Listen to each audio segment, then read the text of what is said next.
What is it, Petey? One of your bad turns, have you, Pete? Hey, why don't you sit down, Peter? You're all of a tremble. You seen Tosh? No, I haven't seen Tosha. Not lately. You, Basil? Not that I can recollect.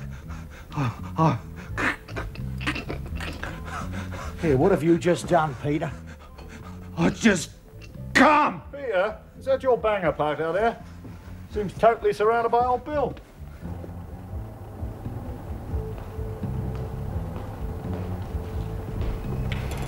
You know what you're going to need, little brother? You're going to need a good lawyer. No warmth, no cheerfulness, no healthful ease, no comfortable feel in any member. No shade, no shine, no butterflies, no bees, no fruit, no flowers, no leaves, no birds. November. November. There might be some sort of trivial little brief waiting for me in chambers.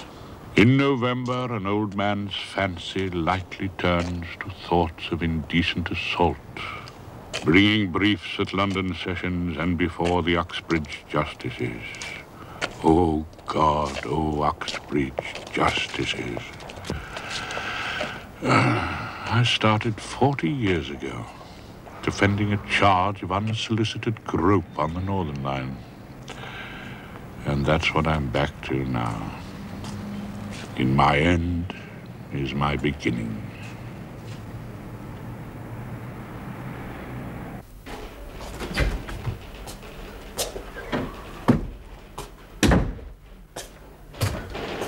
Mr. Rumpole? Stern daughter of the voice of God, O duty.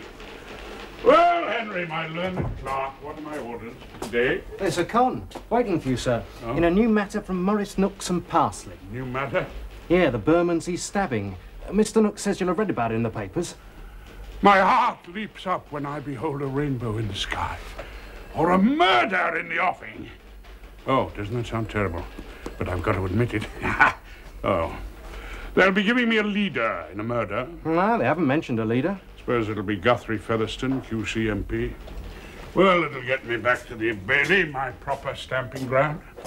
Mr. Rumpole? Yeah? There's just one thing. Your hat, sir. My hat? Yeah, the other clerks was discussing your hat, sir, over coffee. They must be hard up for conversation in the Car Duma. And they was passing the comment, it's the subject of a good many jokes in the temple. Really? Well, it has done the state some service, and it shows it. Quite frankly, Mr. Rumpole, I can't send you down the Bailey, not on a top-class murder in a hat like that. You think the jury will get a peep at the titfa and convict without leaving the box? Now, Mr. Featherstone wears a nice bowler, Mr. Rumpole. I'm not leading counsel, Henry. I'm not the Conservative Labour MP for somewhere or other. And as far as this hat is concerned, it keeps the rain out. Most of the time.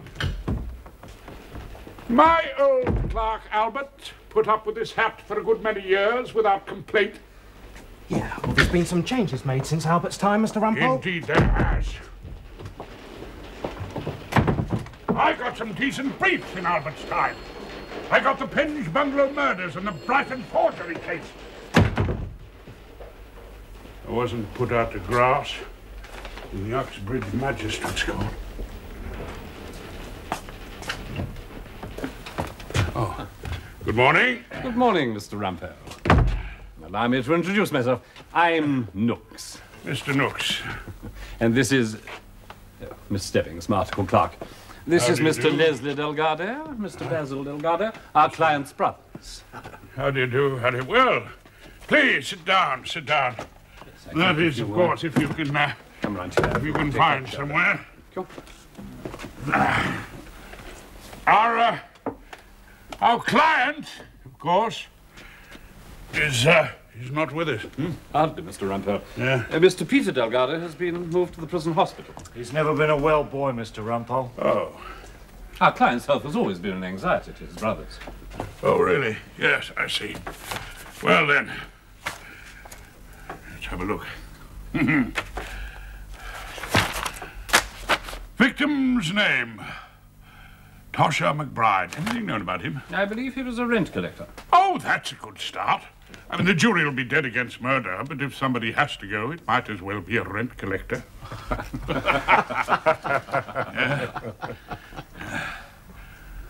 Bloodstains on your brother's sleeve.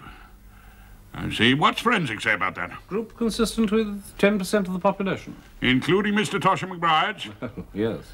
And Exhibit 1, a sheath knife. Mr. McBride's blood on that? Yes. Of course.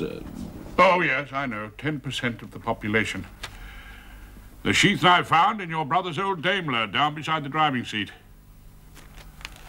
Bloodstains on your brother's sleeve, blood-stained knife found in his car. I know it looks black for young Peter. Yes, well, let's say as evidence, Mr. Delgado, on which the prosecution may expect to get a conviction. Unless, of course, the judge has joined the Fulham Road anarchists or the jury's drunk. You'll pull it off for Peter? Pull it off? Oh, I shall merely sit behind my learned leader. You are going to Guthrie Featherstone, QC, MP of these chambers? Well, actually, Mr. Rumpole, on this one, no. No, but you are getting a leader, aren't you, on a murder? Well, actually, Mr. Rumpole, my brother and I, we've heard of your wonderful reputation. Oh, thank you. Well, of course, I did do the Penge bungalow murders without a leader. Thank you, but, of course, that was 30 years ago. They let me loose on that. I've heard golden opinions about you, Mr. Rumpole. Golden opinions. Nobody mentioned the hat, then? Pardon? Mr. Delgado's brothers are perfectly satisfied, Mr. Rumpole, to leave this one entirely to you. Really? Well, now is the winter of our discontent made glorious summer by a first-class murder. Oh, I'm sorry, gentlemen, that sounded callous. All these months in the Uxbridge Magistrates' Court have blunted my sensibilities. It can hardly be such a sign of summer for your brother. We're quite confident, Mr. Rumpole, that you can handle it. Handle it? Of course I can handle it. Please, sit down. As I always say, murder is nothing more than common assault, with unfortunate consequences. We'll arrange it for you to see the doctor. I'm perfectly well, thank you. Dr. Lewis Bleen. The well-known psychiatrist. On the subject of Mr. Peter Delgado's mental capacity. Poor Peter. He's never been right, Mr. Rumpole. We've always had to look after him. You could call him Peter Pan, Mr. Rumpole. The little boy who never grew up.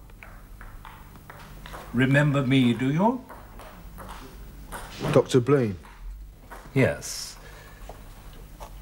Do you know the time, Peter? No. Disorientated as to time.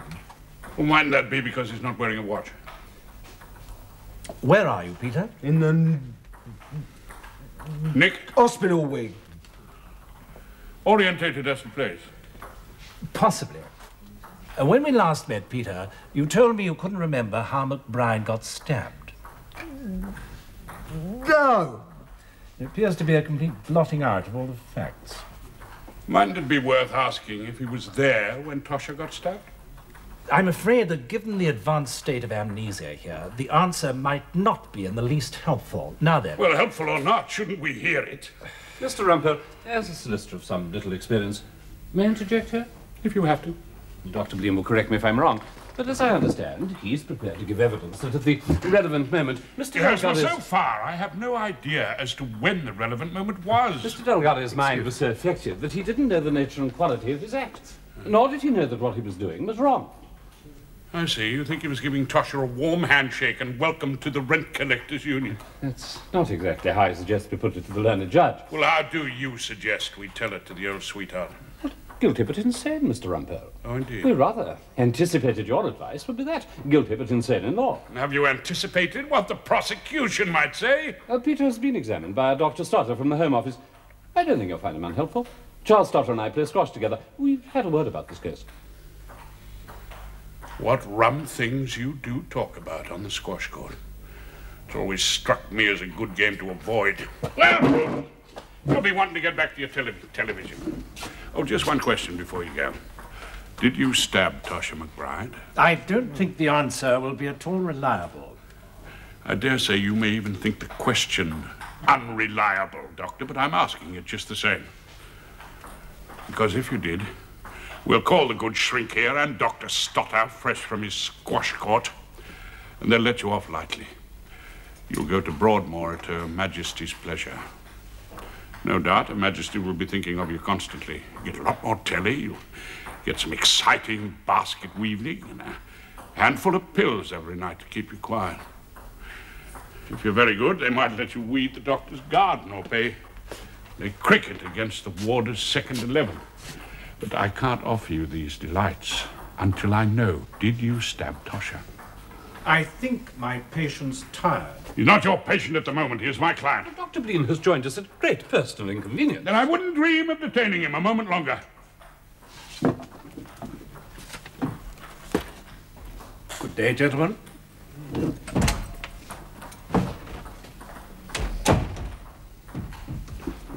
Did you do it, Petey? Oh, Killed him? cutting off. It was already cut when I see him. You see, I can't let you get sent to hospital unless you did it. But if you didn't, we'll just have to fight the case. I want you to fight it! I'm not going in a house! All right. It's all right. It's all right.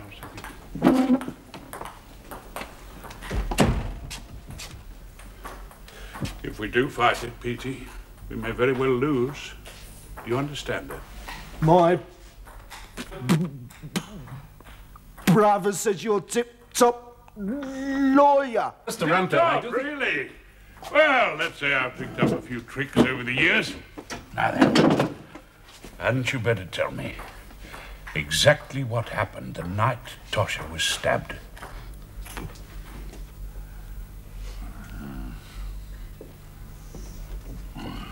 Rumpole.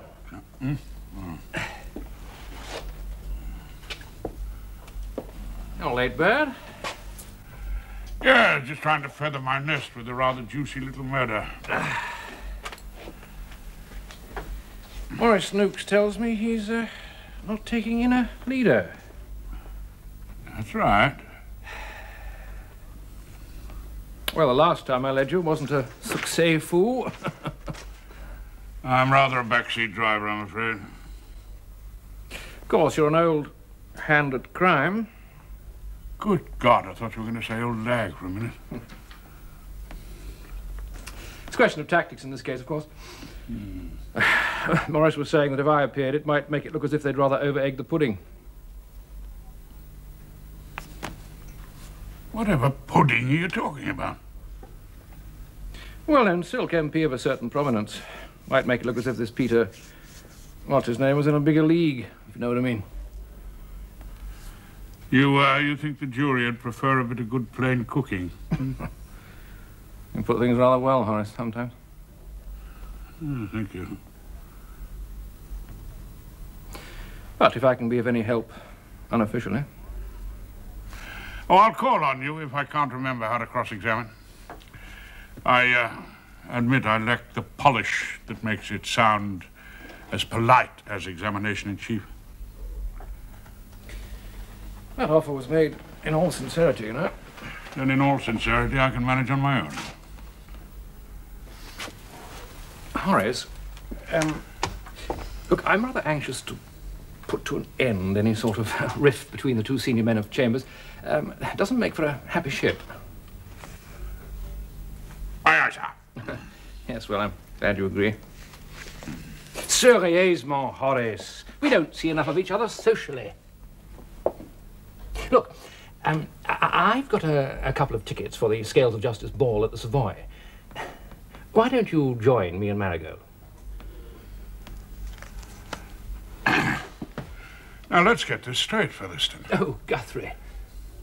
Let's get this straight, Guthrie. Are you seriously asking me to trip the light, fantastic toe with your wife? And you bring your good lady. My? Your Mrs. Are you by any chance referring to she who must be obeyed? Are you considering spending an evening out with she? It'll be great fun. Do you really think so? Horace, this is rather embarrassing. Your name cropped up on the bench at our inn last week. I was lunching with Mr. Justice Brescold. Oh, that must have been a jolly occasion. Like having dinner with the Macbeths. Yes, and he asked me who I had in chambers, and I was able to tell him Horace Rumpole, inter alia. You know, I can't actually imagine Frank Brescold eating. I suppose he may be brought to smell the bouquet of a grated carrot. And he said, "Do you mean the fellow with the disgraceful hat?" Justice Brescold was talking about my hat? Yes, he seemed to think, forgive me for raising this, but he seemed to think that your hat set the worst possible example to the younger men at the bar.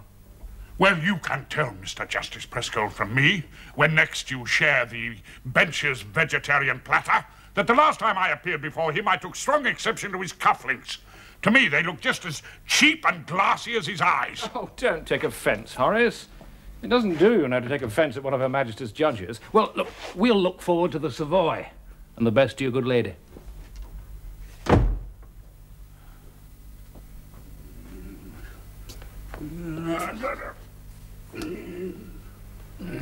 Ow.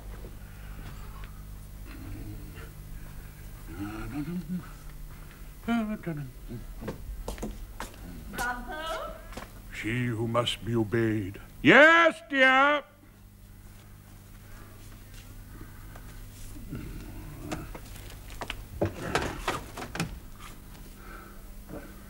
Revenue, electricity. What are you doing to the Yeah. post? Just throwing it away, dear. Whatever for? You always throw it away the first time, otherwise you just encourage them to send more bills. If you had a few decent cases, Rumpole, if you weren't always slumming around the magistrates' courts, you might not be throwing away bills all the time. What's that? I think it's the gas. I just saw a gas bill with a gold crest on it. It's an invitation. Yeah. To the Savoy Hotel. Mr. and Mrs. Horace Rumpole. Wouldn't enjoy it. Why wouldn't I enjoy it? Oh, you know what it's like. Prawn cocktails and boiled shirts, watching a lot of desiccated judges pushing their overfed wives around the parquet, 2 selections from Oklahoma. It would do you good, Rumpole. It's the sort of place that you ought to be seen at. The scales of justice board. It's impossible. I don't see why. Why? Well, we're invited by that woman, Marigold Featherstone. What's the matter with that? She's the wife of your head of chambers, isn't she? She is an old boot. Marigold Featherstone is a domestic tyrant and termagant. Do you know what that poor wretched Guthrie calls her behind the back, of course? She who must be obeyed. No. Yes, isn't that awful? No, the ball is out. You and Marigold wouldn't hit it off at all. Must fly, murder calls. Why, didn't you tell me we're back to murder? Oh, this is good news. Better fun than dancing.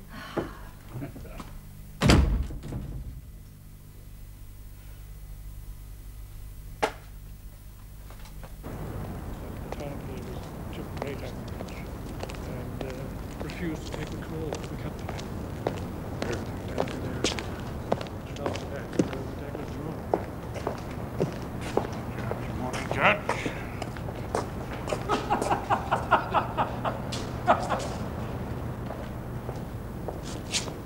Mr. Justice Brescold. He's discussing my hat again. Oh, really? Isn't the crime rate rising? Isn't the state encroaching on our liberties? Isn't Magna Carta tottering? Whither habeas corpus? What's to be done about the number of 12-year-old girls who are making advances to old men in cinemas? What I mean is, haven't the judges of England got enough on their plates without worrying about my bloody hat? You can't do it to Peter, I tell you. You can't do it.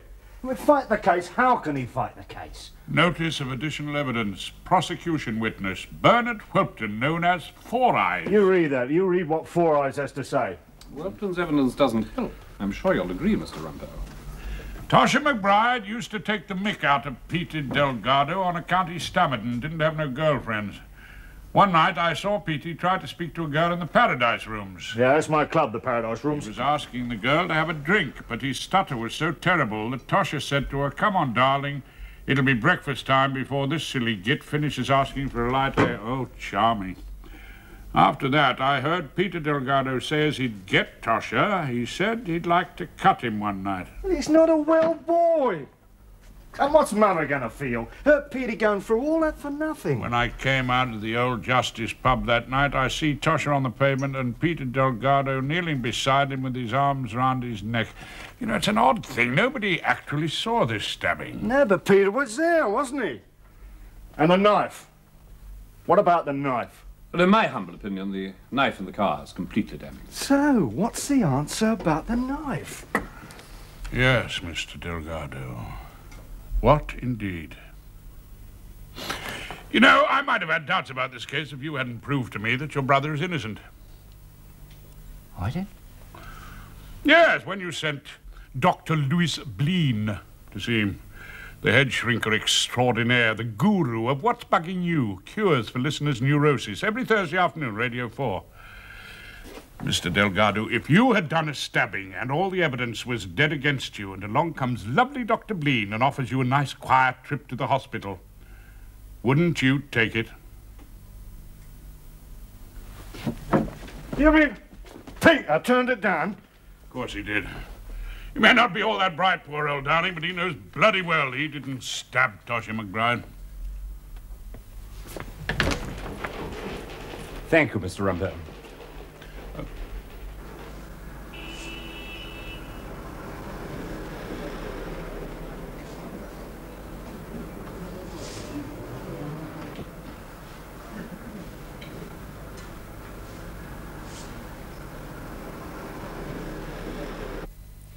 Rumpole? Rumpole, you look quite different. Rumpole! I know what it is. You got a new hat. You went out and bought a new hat without me. Bowler. Daddy always used to wear a bowler. Yeah, I think it's an improvement. Whatever are you doing to the washing up? Eh? I was thinking about the blood. You see, if you stab down more than once, Careful. you get a spray of blood over a wide area, you see. Careful, it's going all over your clothes. Yes, exactly, all over the place, not one great big soaking patch.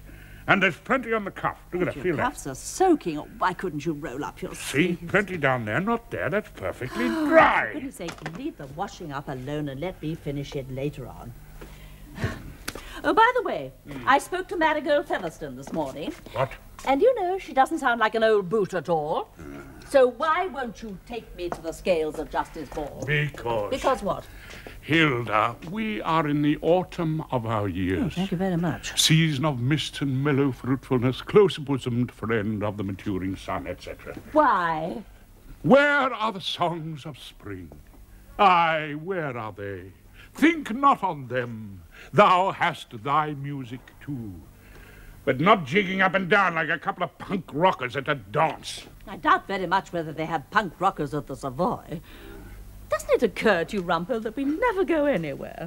I am perfectly content. I have no longing to go to the ball like bloody Cinderella. Well, I have.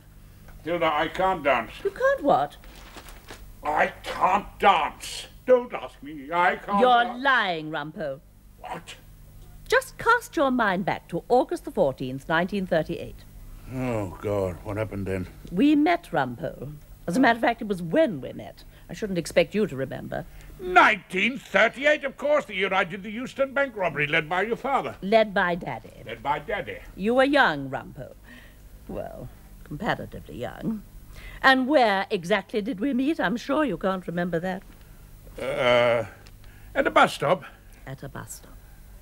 Of course it wasn't at a bus stop. We met in a tent. A tent? Well, a marquee then.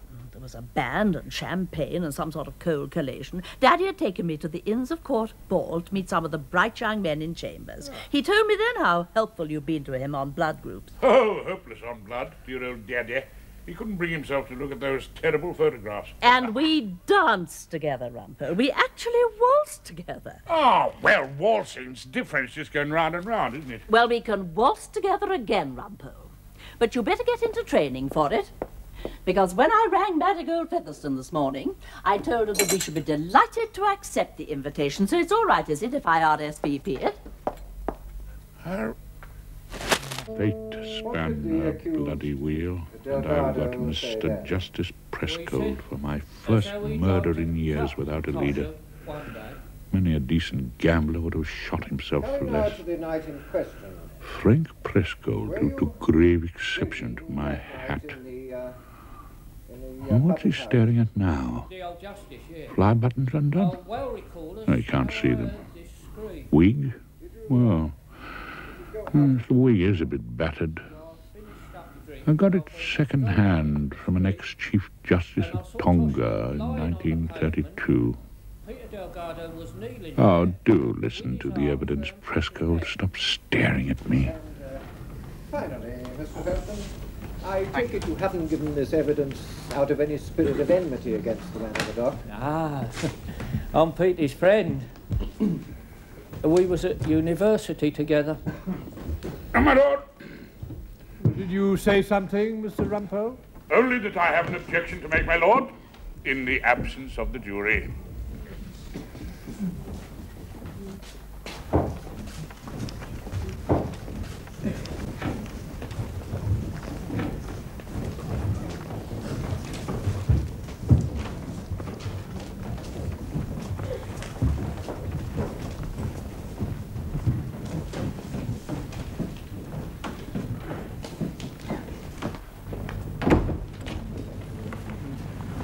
Now, I've got a bit of information that'll destroy Mr. Bernie Four Eyes Welpton. You know what I mean? What is it? 10 years ago, when he was with the East Ham minicabs, Bernie Welpton got done for perjury. You'd better give me the details. What is the basis of your objection, Mr. Rumpole? On the face of it, the evidence that this gentleman was at university with your client seems fairly harmless. This may come as a surprise to your lordship. May it, Mr. Rumpole? But my client is not an old king's man. He did not meet Mr. Four Eyes Welpton at a May ball during 8th week. The university referred to by Mr. Welpton is in fact Parkhurst Prison. Mr. Rumpole, I very much doubt whether the average juryman has your intimate knowledge of the argot of the underworld. Your lordship is too complimentary. However, I appreciate your anxiety to keep your client's past record out of the case. I think no harm has been done. Shall we have the jury back? As your lordship pleases. First cock up by the judge. I'm only the articled clerk. Poor old darling spent his life at the bar in town planning. Mr. Knox just stepped outside. And as much idea of crime as I have of higher mathematics. Are you ready to proceed, Still, we do have Mr. a point for an Rumpole? appeal if the worst comes to the worst. Oh, yes, my lord, quite ready. So he's got that conviction. Perjury. Rumpole will have to put it. I'll let him know. Mr. Welpton, when you saw my client, Peter Delgado, kneeling beside Tosha McBride on the pavement, did he have an arm round Mr. McBride's neck? Yes. Supporting his head from beneath? I suppose so, yeah. Rather in the attitude of a nurse or a doctor trying to assist the wounded man? I didn't know your client had any medical qualifications, Mr. Rumpole. Did you say something, Lord? I didn't understand your client was a doctor. This time, your lordship is perfectly right, he isn't. Could I see Exhibit 1, please, the sheath knife?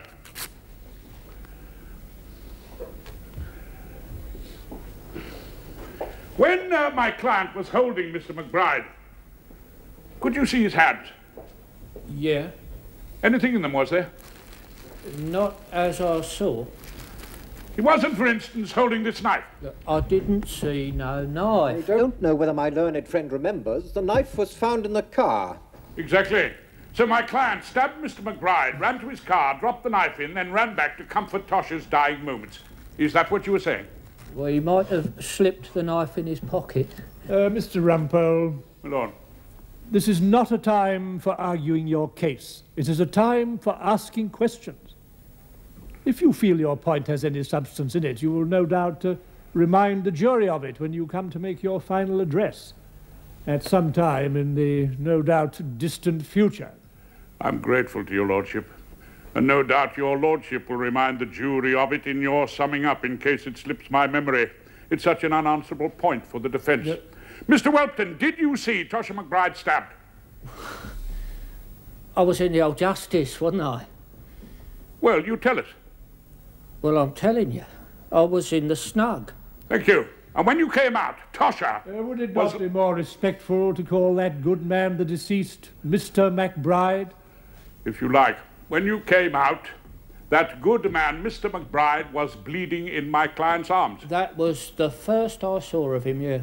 And when he saw you, Mr. Delgado let go of that good man, Mr. McBride, ran to his car and drove away. How did he get into his car? He just pulled the door open. So the door was unlocked? Oh. I suppose it was, yeah. Don't go too fast, Mr. Welpton. My lord wants the opportunity to take a note. So, he did not have to unlock the door of his car? No, sir. Thank you. We'll adjourn for luncheon now. 5 minutes past 2, members of the jury. Silence and be upstanding. Bye-bye for now, old darling. Enjoy your nut cutlet.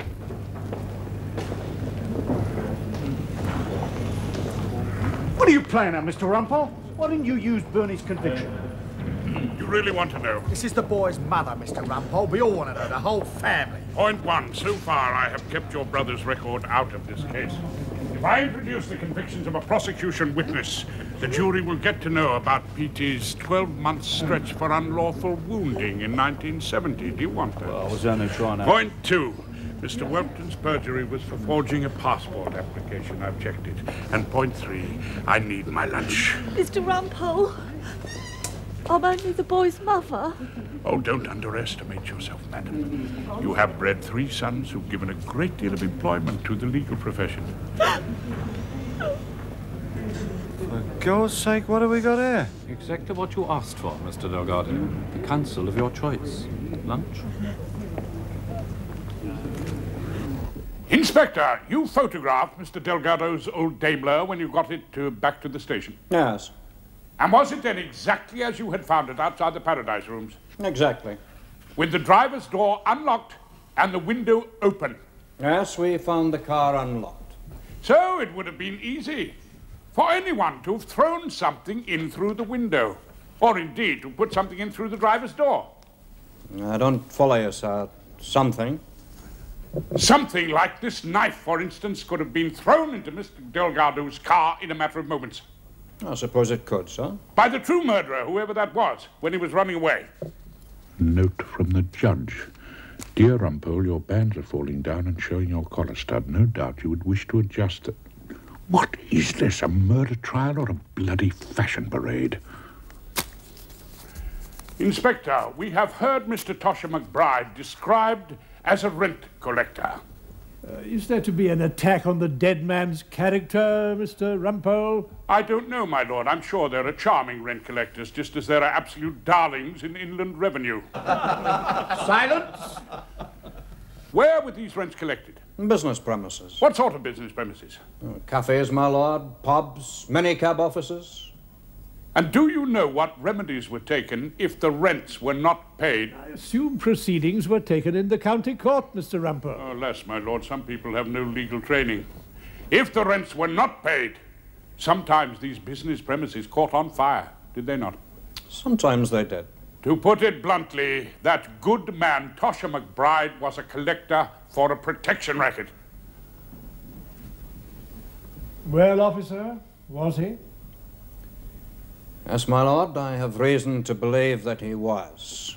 And if Mr. McBride had been sticking to the money he'd collected, that would have provided a strong motive for murder for someone other than my client. Stronger than a few unkind words about his speech impediment. That surely is a question for the jury, is it not, Mr. Rumpole? Indeed it is, my lord. And for no one else in this court. Leslie.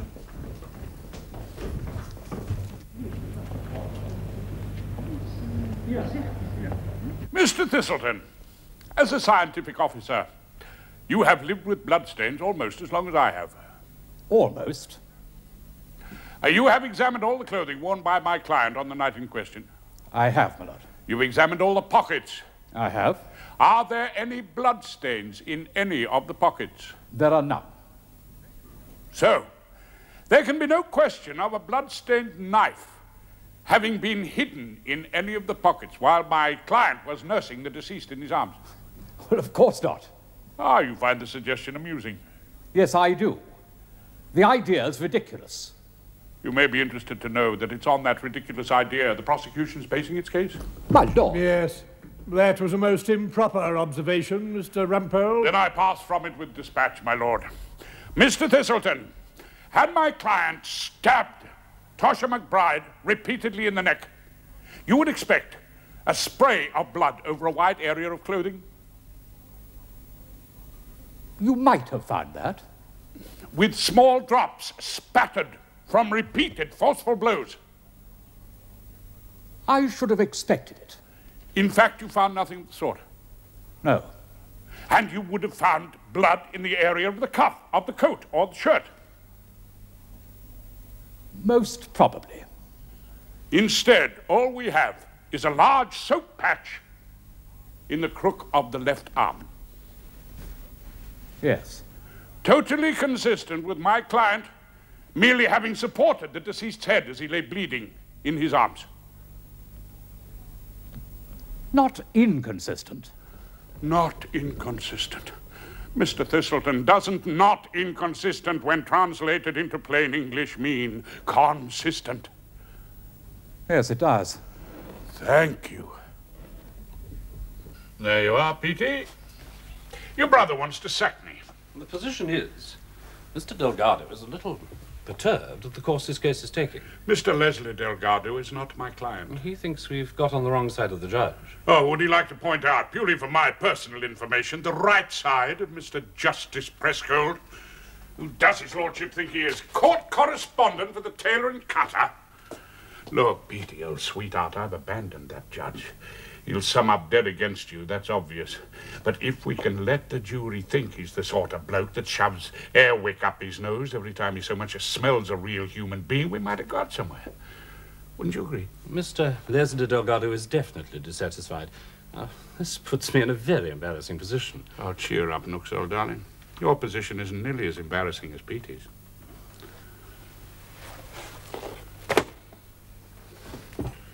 Well, do I go or stay?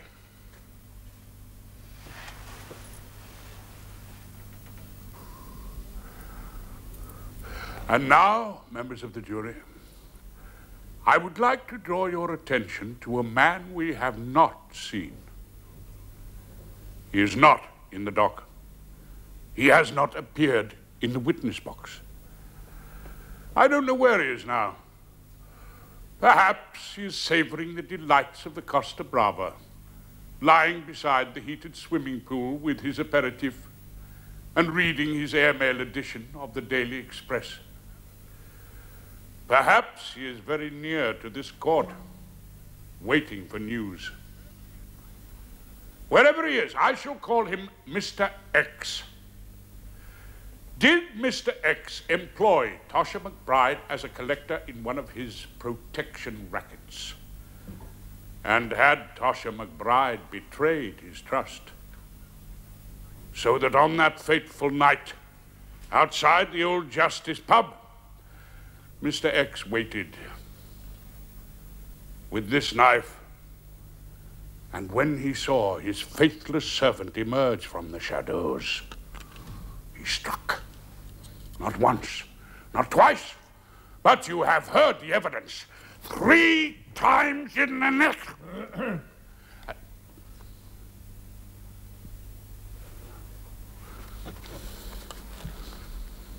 But you are the only judges of facts in this case. And if you find Peter Delgado guilty, then Mr. X will smile and order up champagne. Because wherever he is, he will know that he is safe at last.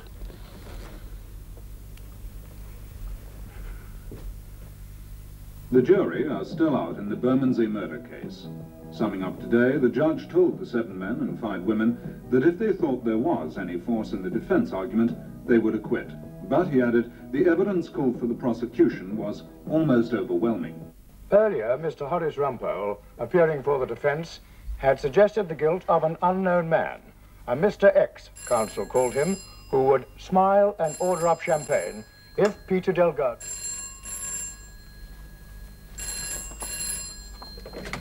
Hello? Rumpole! What? No, they're not back. They've been out for hours. Well, yes, I'll just have to meet you there, that's all. No, I can change in chambers. Ah, Hilda, I want this firmly understood. I am not dancing. Under no... The jury is coming back. I think we've got a verdict, Mr. Rumpole. Jury's back. Farewell.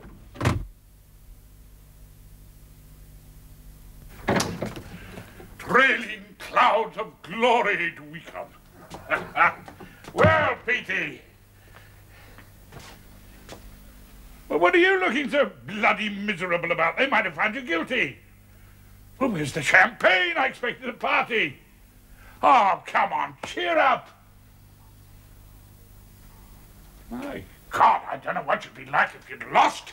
I was meant to lose. Who meant you to? The prosecution? Of course. Mr. Justice Prescold, indubitably. Fate, destiny, the spirit of the universe.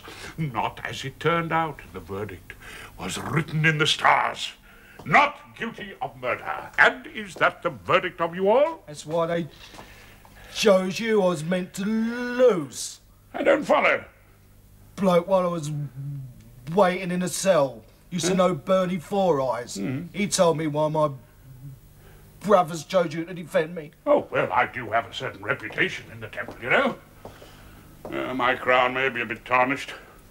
Been doing a bit too many indecent assaults lately. You heard him talking round the paradise rooms about his old fella Rumpole. Did you know that the Penge Bungalow murders are in notable British trials? I suppose I may have become a bit of a household name in criminal circles. I was looking for a barrister that was sure to lose. I suppose after this, I can get back to a better quality of crime. What did you say? They wanted me defended by someone they could count for a guilty verdict. That's why they picked you for it. They wanted to fit me up with doing, Todger. Just a minute. You mean your brothers picked me to nobble your defence? That's it. You was to be the jockey like that pulled me back. Indeed. And how did they come to light on me exactly? Me, Rumpole of the Bailey. Heard of an old bloke down a little bits of pieces round the magistrate's court. Bit of a muddle they heard. Got past it with a funny old titfer. A bloody hat again. So they reckoned you was just a bloke to lose.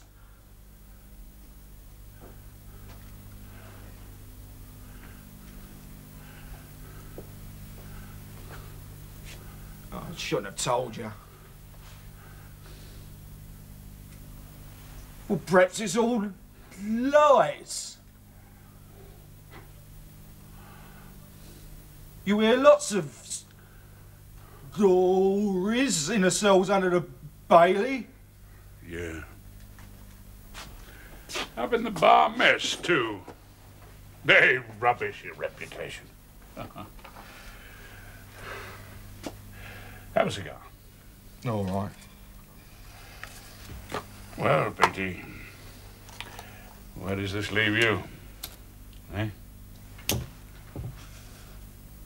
Well, same, Mr. Rumpole. None too... safe? Yeah, what about you? What? Where does it leave you?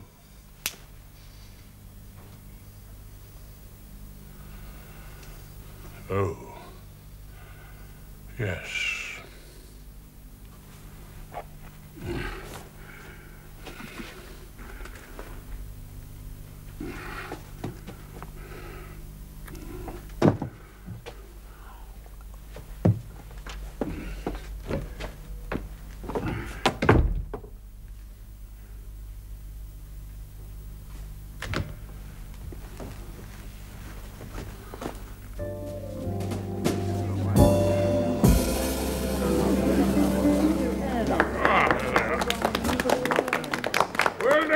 Delightful. You look charming. Charming. Really, Rumpole, she. She? She? Oh, she! A woman of fabulous beauty, written up by H. Rider Haggard. Waiter! The tide's gone out. Your husband's had a good wind. Oh, he hasn't had just a good wind, Guthrie. He's had a triumph. A triumph, and solely due to my old hat. Here's to it. What? My triumph, or rather my great opportunities, due to my hat. Nonsense. What? He's talking nonsense. He doesn't Oh. know from time to time. No, Rumpole run because... Rumpole run because he knows so much about blood. Really? Well, Daddy, you remember my late Daddy, don't you? Well, of course you do. He used to be your head of chambers. Well, Daddy told me, Rumpole Daddy told me, in fact, he told me on the occasions of the Inns of Court ball, which is practically the last dance we went to. Hilda. No, I am going to say this, Rumpole. Don't interrupt him. No. Horace Rumpole, Daddy told me, knows more about bloodstains than anyone we've got in chambers. Oh, do give over, Hilda. Look, Marigold's gone quite pale. Don't you find it, well, sordid sometimes? What? Crime. Don't you find it terribly sordid? Oh, I say, do be careful. Don't knock it, Marigold. I think it must be sordid. Abolish crime. You abolish the very basis of our existence. Oh, come on, Horace. He's right. He knows about bloodstains. Abolish crime, we would all vanish. The prawn cocktail, the duck à l'orange, the selections from Oklahoma, the cloud-capped towers, the gorgeous palaces. What do you think pays for all this? Blood. Crime. Don't you help them? Don't I what? Help them doing all these crimes. I mean, after all, you get them all. Ah, not today, Marigold. I didn't help them. No, I wasn't grateful. You got Peter Delgado off. For one reason. What was that? Blood. He was innocent. Oh, come on, Horace. How can you be sure of that? Do you know, it's a most extraordinary thing, my learned friend. We go through all the mumbo-jumbo. We put on the wig and the gown. We mutter the ritual prayers. If your lordship pleases, ladies and gentlemen of the jury. Abracadabra, fee-fi-fo, bloody bum. Yes, well... And just when everybody thinks you are going to produce the most ludicrously faked piece of cheesecloth ectoplasm, there it is. Clear as a bell. The truth.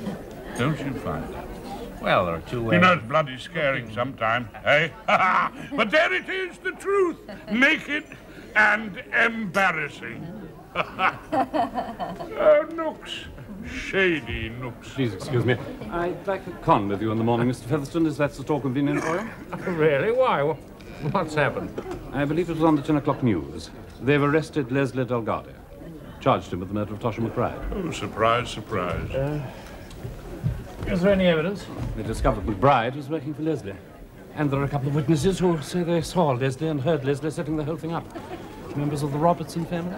Wouldn't be at all you surprised. like to take me on, Nooks? Or would that be rather over-egging the pudding? Yes, well, in that case, you will want early advice on evidence, and get me all the form you can on the Robertson. What was that, Rumpole? Hilda. Yes, dear? What is it? Hilda, I have the most extraordinary feeling. What is it? What do you want? I want to dance. Come along, my darling. Excuse us. Wait. Mind the step.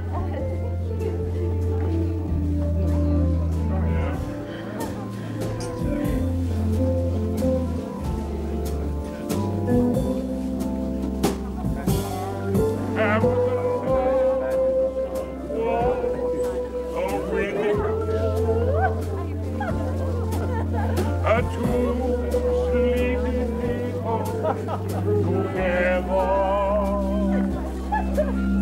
I'm also in love with you. The last waltz will last